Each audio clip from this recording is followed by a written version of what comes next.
Ờ, anh không biết nói tiếng Việt ạ. Ờ, Xin chào người ờ, mọi người. Không, anh không biết ạ. Ờ, anh đã xem một người đàn ông nói nhiều nhiều tiếng.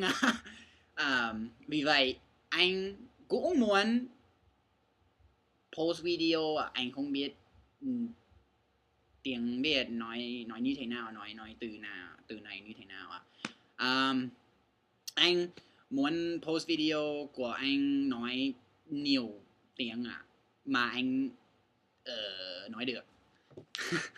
Nhưng mà mọi người thấy rồi là anh không không anh